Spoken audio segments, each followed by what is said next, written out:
Una preventiva para el virus del papiloma humano es un medio para reducir el riesgo de cáncer de cuello de útero.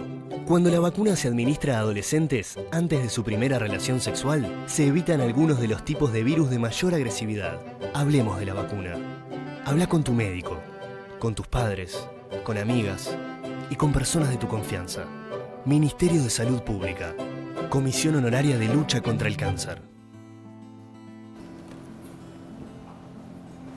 Este lunes comenzó la vacunación en escuelas contra el virus del papiloma humano, solo para niñas y para todos los niños de la triple bacteriana, que previene contra enfermedades como la difteria, el tétano y la tos convulsa. La decisión de retomar el programa de vacunación en primaria generó el rechazo de un grupo de padres que creó su propio grupo en Facebook. Se llama Colectivo Ciudadano por la no obligatoriedad de vacuna contra el VPH Uruguay. El grupo reclama que las autoridades den más información a los padres sobre esta vacuna antes de iniciar la campaña, argumentando que es necesario que se conozca su verdadero alcance para prevenir esta enfermedad, así como conocer cuáles son sus contraindicaciones. No está probado, no es efectivo, y Kian tuvo que salir a retractarse de que esta vacuna fuera contra el cáncer de cuello de útero, porque de hecho es una vacuna que está en experimentación. En el mismo prospecto de la vacuna, de la que se está dando en este momento, en estos minutos, dice que hay que esperar entre 10 y 15 años para saber si es efectiva contra el cáncer de útero. Lo que sí coincidimos que son 4 cepas, la 11, 16, 18...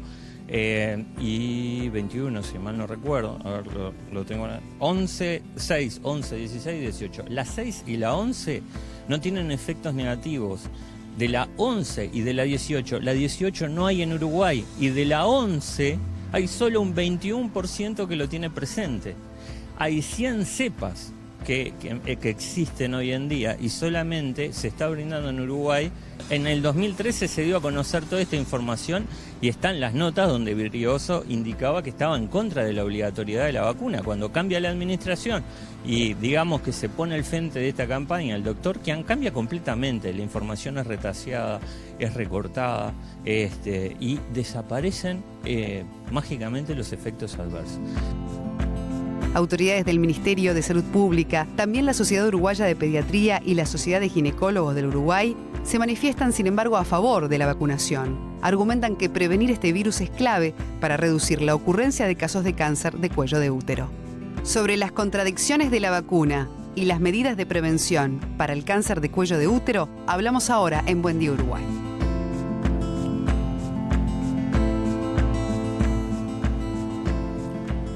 Y previo a dar paso a la nota, en Buen Día Uruguay vamos a compartir las declaraciones del subsecretario del Ministerio de Salud Pública, el doctor Jorge Kian, que un poco ha sido la voz institucional que más se ha escuchado en los últimos días sobre este tema. Fue muy duro respecto a este colectivo de padres que se han reunido a través de redes sociales con críticas a la vacuna. Vamos a ver lo que decía entonces Jorge Kian. ¿Cómo recibió estas críticas de grupos antivacunas? Que es más, estaban exhortando a los padres a no vacunar a los niños. Con pena porque lo que están transmitiendo es un desconocimiento absoluto de lo que el potencial que tiene la vacuna. Yo no quiero hablar del HPV porque se ha hablado mucho, pero en nuestro país, en Uruguay, en el año 2012 y 2013, murieron niños por tos convulsa. Y una de las estrategias para evitar que los niños mueran por tos convulsa o se enfermen es vacunar a los adolescentes. La otra estrategia es vacunar a la mujer embarazada. Bueno, nosotros empezamos con esta estrategia en las escuelas porque no queremos que haya niños uruguayos que se enfermen de tos convulsa y se mueran por tos convulsa. Así que, como verá, esta discusión no tiene argumentos no hay argumentos científicos para negarse a esta estrategia. Y la discusión es ¿por qué vamos a las escuelas? Bueno, creo que se lo contesté antes, porque además de vacunarlos, queremos enseñarles sobre salud. Muy bien. Bueno, y ya mismo vamos a hablar con Claudia Romero, ella es responsable de la salud en la niñez del Ministerio de Salud Pública, porque bueno, comenzó el lunes la vacunación en las escuelas. Creo que vale aclarar y separar un poco las cosas. Una de ellas es obligatoria, la triple bacteriana, que es para todos los niños y las niñas, que me pregunto, ¿está teniendo también baja prevalencia cuando se va a las escuelas? Hay una escuela en el Cerro, la Escuela Egipto, 13% nada más de inoculación. En realidad, la vacuna triple bacteriana, como ustedes lo decían, es una vacuna que está incluida en el programa ampliado de inmunizaciones. Eso quiere decir que es obligatoria. Y no de ahora. No, es obligatoria de hace mucho tiempo. Y desde nuestra época era obligatoria. Ahí está. Incluso está incluida en el primer año de vida en una que es más grande, que se llama pentavalente, que tiene 5 vacunas. Y después vamos dando estos refuerzos para mantener la inmunidad y la protección a lo largo de la vida con estas enfermedades. Y es la que nos seguimos dando nosotros de adultos. Esa sí es obligatoria. Ayer las cifras eran muy preliminares, tuvimos una semana de turismo en el que alguna escuela no entendió que tenían que llevar la autorización, eso lo reforzamos ayer con la comunicación y además lo que vale la pena y es lo que nosotros estamos ansiosos también de saber nosotros y de poder mostrarles a ustedes para que lo compartan, es por qué no, porque en una de las escuelas que se vacunó el 66%, el restante... Las argumentaciones para la no autorización era porque ya la tenían, porque ya tenían 12 y ya se habían vacunado, porque sus padres los querían acompañar al centro de vacunación y presenciar el acto de la vacunación acompañado con sus hijos, que a veces ellos lo piden también, yo me quiero vacunar con mis padres. Y a veces era porque no autorizaban. Entonces, nosotros lo que decimos es que todos estamos ansiosos por saber los datos, hay que analizarlos con mucha responsabilidad y con mucha seriedad. Nosotros vamos a ir reportando estos datos o por semana o quincenal, pero también hay que desagregar las causas de la no autorización, porque si esos niños están vacunados, capaz que la cobertura es otra, ¿no? Pasar por el cernidor un poco los motivos. Prestaba atención a tu actitud escuchando el testimonio de esta persona que se manifestó ayer en vivo aquí en Buen Día Uruguay, contraria a estas vacunaciones, ¿no? Y me parece que tenés ganas de generar algunas respuestas al respecto. Sí, hago cara yo cuando escucho. No, en realidad lo que nosotros siempre decimos es que hay componentes objetivos y subjetivos en esta estrategia, ¿no? Uno puede discutir si está bien o no vacunar en los centros educativos y dar argumentos, pero hay argumentos que son objetivos, que no son solo nacionales, sino que están en la región y además a nivel internacional y que tienen que ver con la seguridad y la eficacia de la vacuna, ¿no? Esta es una vacuna que hace 10 años que se da. La HPV. Sí. Ahora estamos hablando de la vacuna H. Digo, quería separar bien, porque son temas diferentes, ¿verdad? Sí, me parece bien. Y esta además no es obligatoria, es para niñas solamente.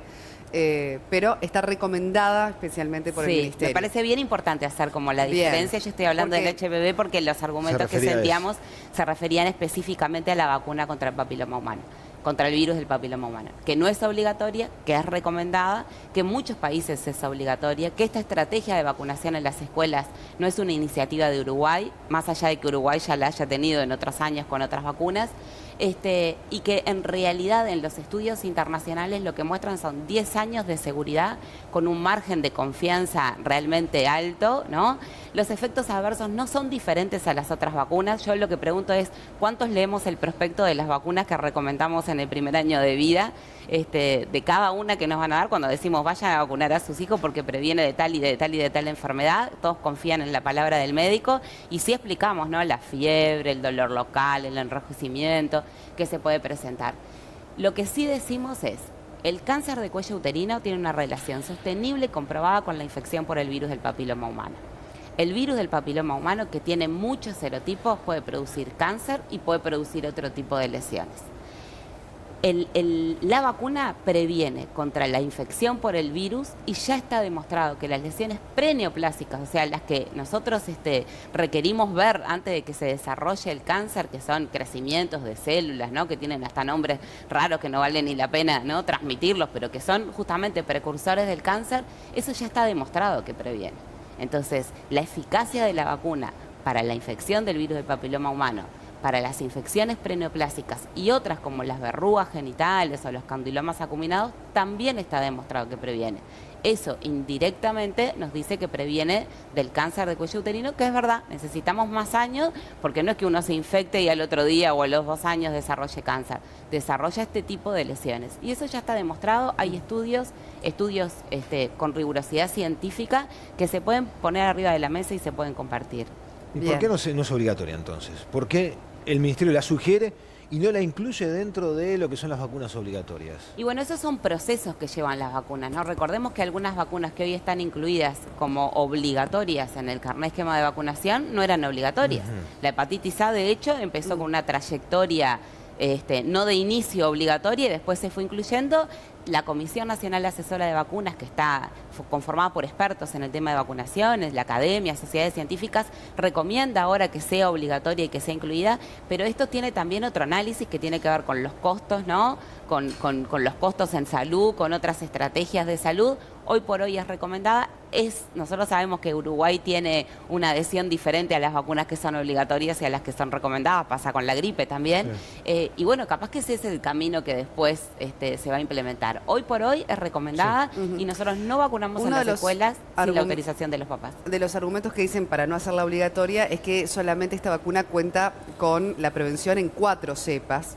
Serían más las que pueden generar el cáncer de cuello de útero o las lesiones para el cáncer de cuello de útero, y como no tiene esa cobertura en definitiva del 99%, en ese sentido también, bueno, hasta se estaría esperando que esa vacuna llegue a nuestro país para ya ahí marcar la obligatoriedad, pero esta en definitiva no previene en un 99% el cáncer de cuello de útero. Sí, yo voy a hacer primero una reflexión personal y después voy a decir lo de los serotipos. Si previene un 50% o un 70% como esta vacuna de generar una infección que después da cáncer, ¿no? Yo sí, yo ya estoy pasada de la edad de la que podía haberla recibido la vacuna, pero tengo una hija. Seguramente si a mí me dicen, tenés la posibilidad de prevenir que tu hija tenga un 70% de desarrollar cáncer, ni lo dudo, o sea, lo estoy llevando. Quizás el 99% sea y el 100% sea como la cifra ideal, pero cuando podemos proteger de una enfermedad, esta vacuna tiene 4 serotipos, 6, 11, 16 y 18. 6 y 11 producen lesiones no neoplásicas. 16 y 18 están en el 70% de los cánceres de cuello uterino. 70% de efectividad contra la prevención de lesiones producidas por BPH. Y en realidad ya se está generando una nonavalente, o sea, con 9 serotipos que prevendría el 90 y pico Claudia, por ciento. es importante también explicar por qué a las niñas. Primero explicar el tema del vínculo de los varones también, ¿no? Ellos son los que contagian a las niñas también son, o sea, las mujeres, ¿no? Las mujeres también son portadoras del VPH. ¿Cómo es esa relación y por qué se selecciona especialmente a las niñas para la vacunación? Sí, la infección es una infección de hombres y de mujeres y por lo tanto puede ser transmitida entre hombres y entre mujeres y entre hombres y mujeres. O sea, sí, de hombre a mujer, de mujer a hombre. Ambos son portadores. Enfermedad de transmisión sexual, ¿está? En realidad esto forma parte de una lógica de prevención del cáncer de cuello uterino. El VPH puede asociarse con cáncer de pene, con cáncer bucofaríngeo, con cáncer anal, pero nosotros estamos preocupados por el cáncer de cuello uterino. ¿Por qué? Porque tenemos un caso por día de mujeres, de mujeres jóvenes además. Es el tercer cáncer femenino y si tomamos el grupo de 15 a 44 años es el segundo y esto pasa también a nivel mundial.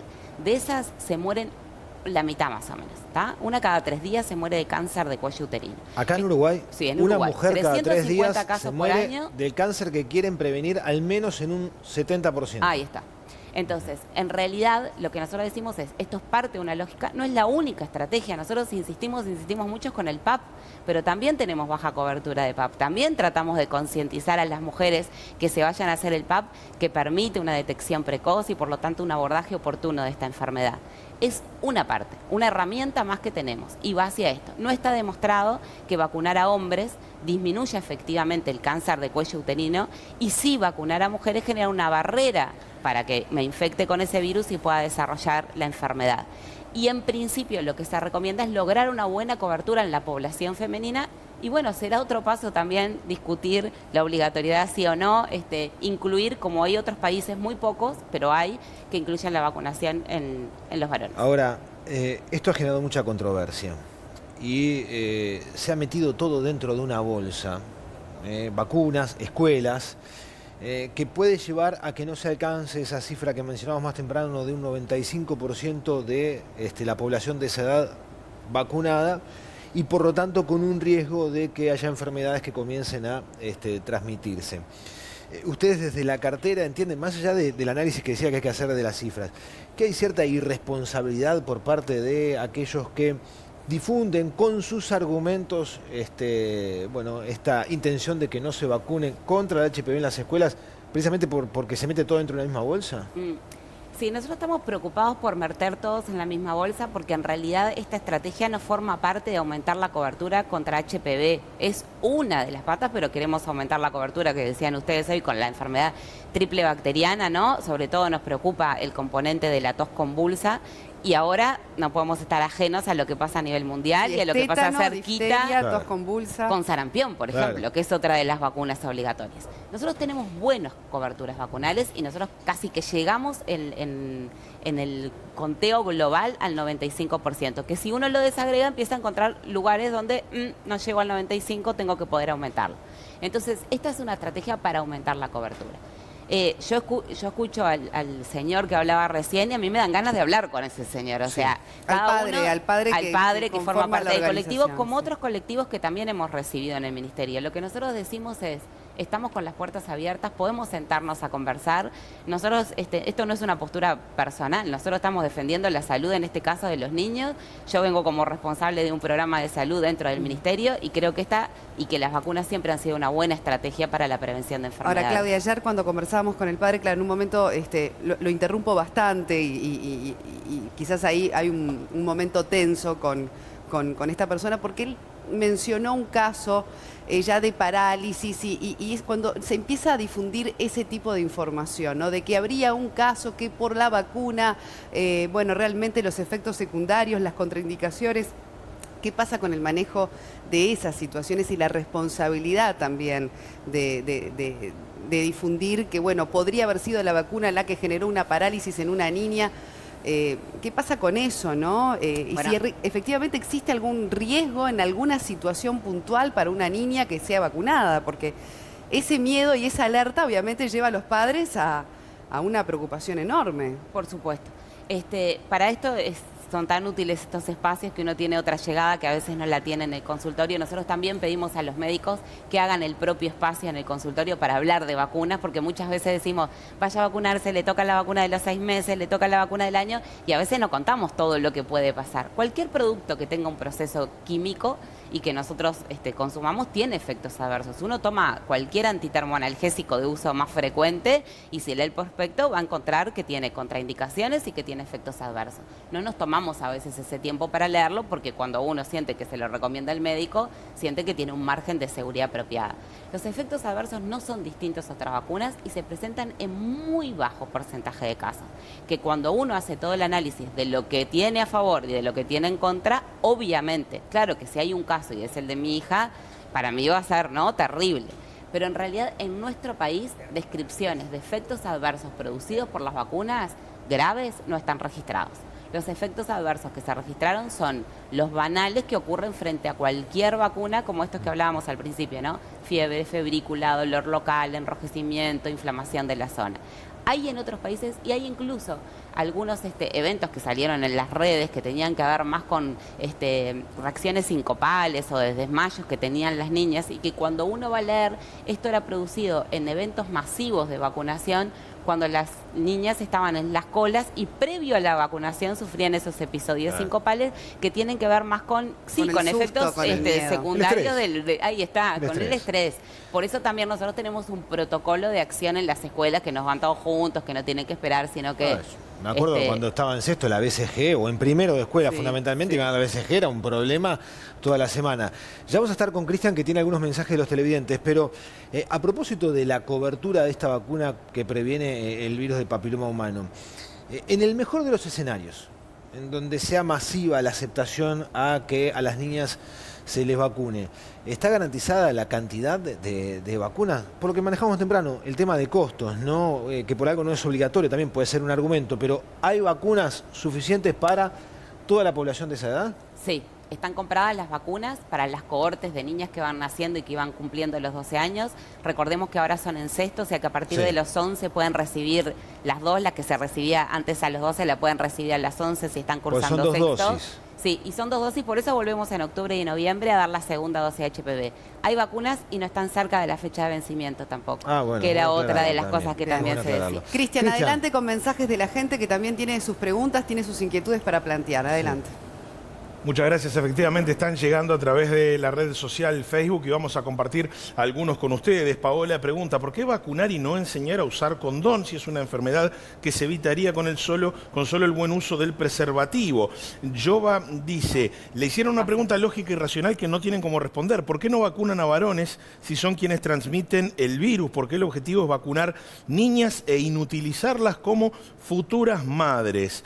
Dice también esta misma televidente que el Colegio Americano de Pediatras advierte que la vacuna está en fase experimental y que podría provocar menopausia prematura. Dice que se trata de un control natal identificado. Sí, adelante, Fede. Tiraste 3 títulos en este mensaje que acabas de dar, que me parece... Sí, es oportuno quizá que vayamos caso a caso. Hablaste de pregunta. El tema del condón. Hablaste de inutilizar a niñas como futuras madres y hablaste de menopausia precoz. Menopausia prematura y que la vacuna establece que está en fase experimental aún en su prospecto. Me parece adelante, oportuna Claudia. Su aclaración de estos 3 ítems. El preservativo, que es un método profiláctico y de barrera, que sí nosotros lo recomendamos para la prevención de enfermedades de transmisión sexual, protege parcialmente contra la infección del virus del papiloma humano porque es tan pequeñito que podría atravesar los poros. O sea que utilizar preservativo como método de barrera, como único método profiláctico para la infección por VIH, por virus de papiloma humano, no. Es sí, ¿no? Es la suma de las estrategias, como decíamos hoy, ¿no? Es un elemento métodos más. De barrera, porque Perfecto. además previene otras enfermedades que también nos preocupan. Puede traspasar el preservativo. Sí, algunos sí por los poros porque es muy chiquito el virus. Y además usted aclaraba más temprano que no solo pasa de hombre a mujer, también puede pasar de, ese tipo de detalles. No, porque digo, las relaciones sexuales, sin importar si son hombres con mujeres, mujeres pero una mujer hombres. puede contagiar a un hombre, digo, a eso Claro, íbamos. No solo son los hombres los que... Ahí está. Esa es una. Se suman los métodos de prevención de cáncer de cuello. Se complementan. Ahí está, se complementan. Bien. Son todas estrategias que potencian, ¿no? La forma que tenemos nosotros de prevenir.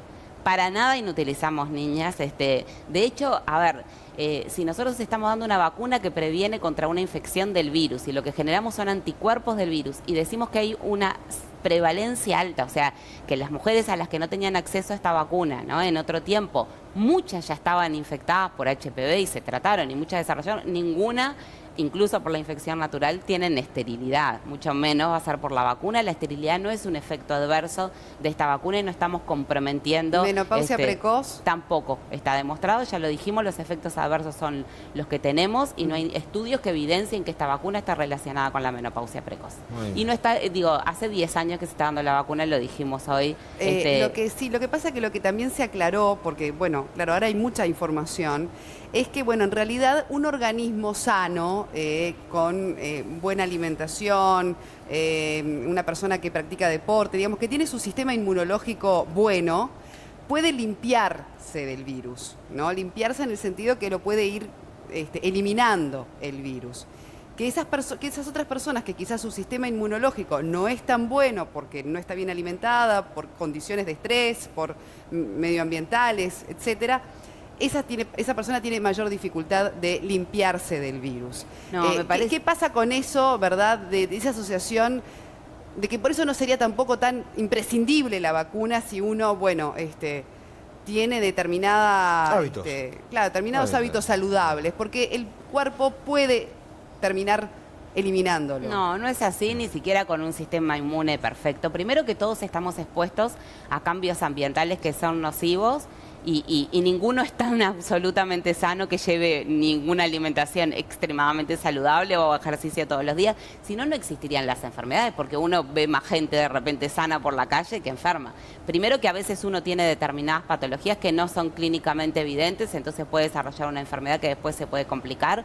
Las vacunas se hicieron para prevenir enfermedades. El hecho de que seamos individuos sanos no significa que nosotros no adquiramos la infección, porque de hecho una de las formas más frecuentes de presentación de la infección por este virus es la sintomática, o sea, lo tuve y no sé que lo tuve y quizás por adentro esté trabajando y esté desarrollando esa lesión preneoplástica. Y ahí está el PAP, ¿no? Como elemento fundamental para detectarlo, fundamental, ¿no? que además no excluye lo que sea. Claudia, pero todos estos mensajes, y hay muchos más, tienen presente ese pensamiento, ¿no?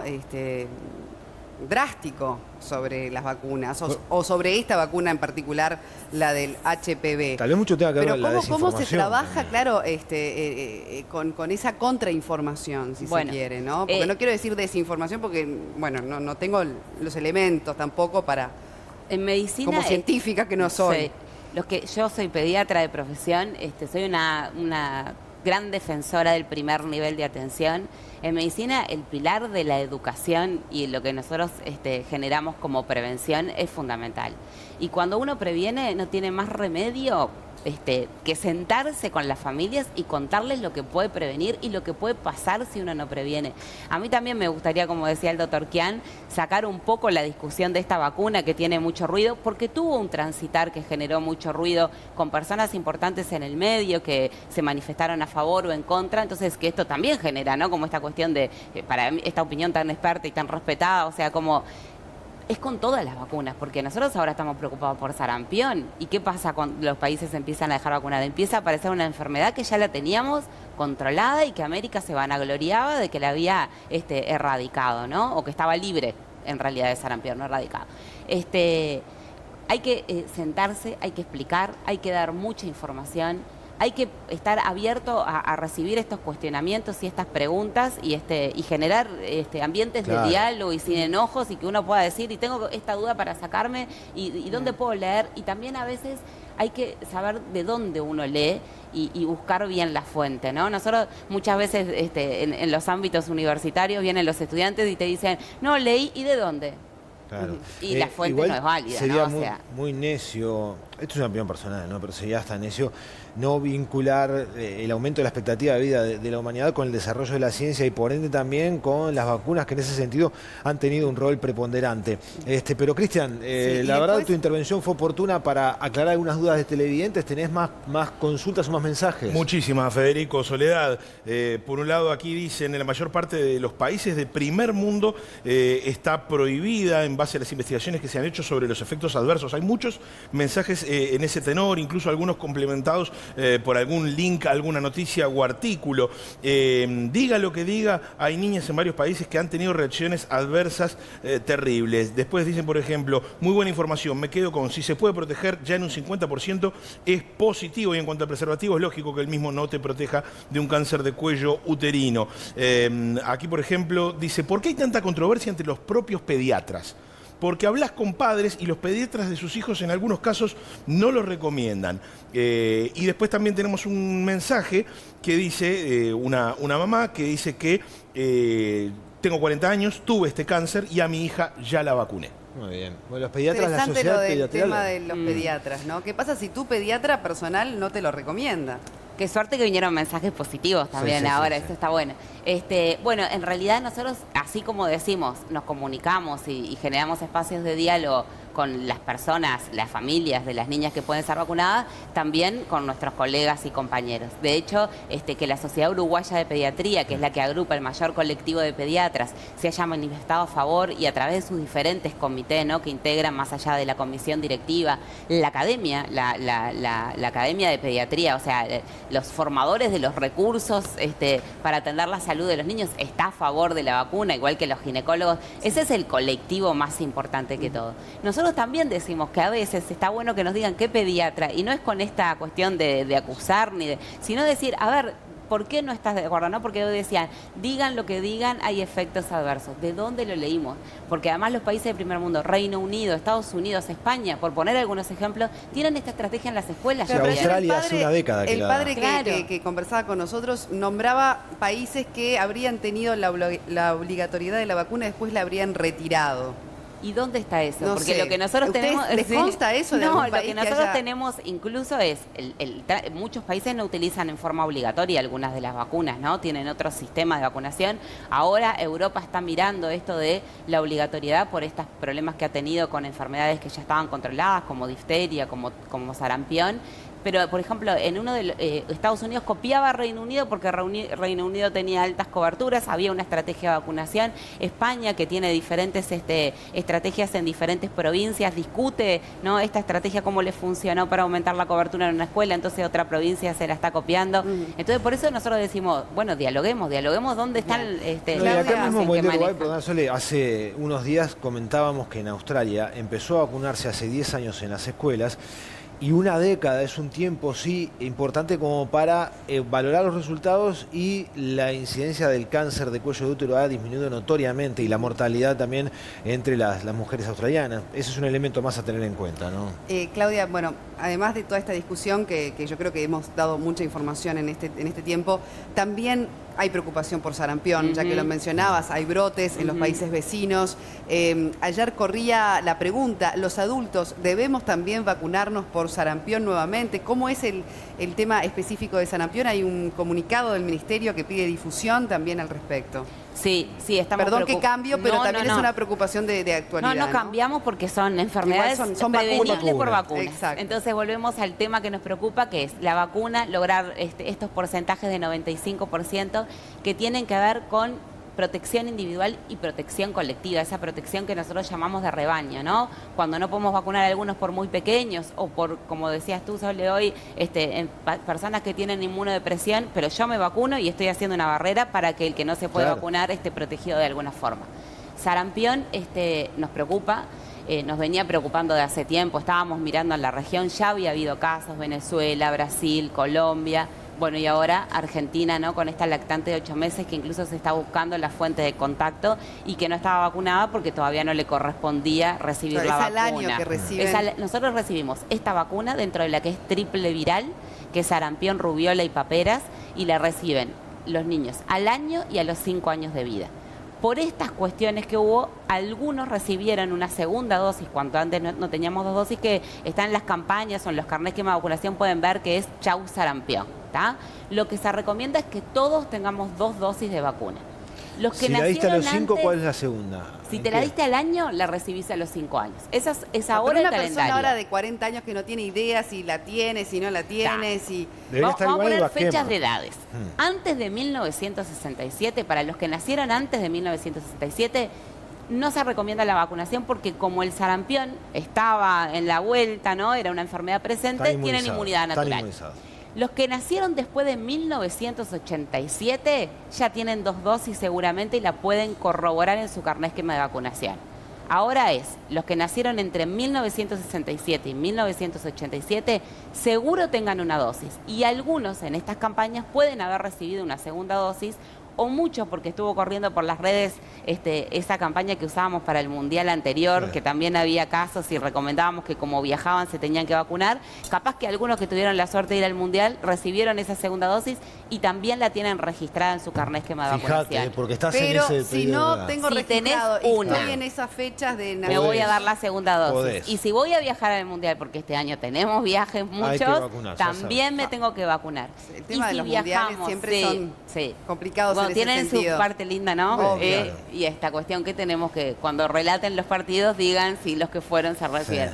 Y los que viajan a zonas donde hay sarampión detectado, por ejemplo, los niños entre 6 meses, los lactantes, y 1 año, que no pueden que no han recibido, no es que no puedan, no recibieron la vacuna del año, se recomienda que 2 semanas antes de viajar reciban, aunque sea ¿incluís Argentina una por este dosis. último caso también? Y bueno, ahora habrá que Argentina? discutir, claro, porque hay un caso, entonces bueno, vamos a tener que discutir. Por ahora hay uno, pero bueno, hay que ver. Reiterame los años en los que hay que evaluar el refuerzo, digamos, de sarampión. 1967, 1987, los que nacieron en ese margen. Esos 20 años...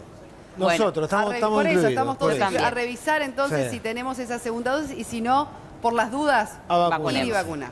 Muy bien. Bueno, y después hablaremos de la gripe que se viene nuevamente, porque ahora ya en abril, este mes, comienzan las campañas para llegar al invierno con la prevención necesaria. Pero ha sido muy útil, Claudia, tenerte aquí en Buen Día Uruguay, porque has aportado muchísima información, más allá de refutar algunos argumentos o contestar a aquellos que están en contra.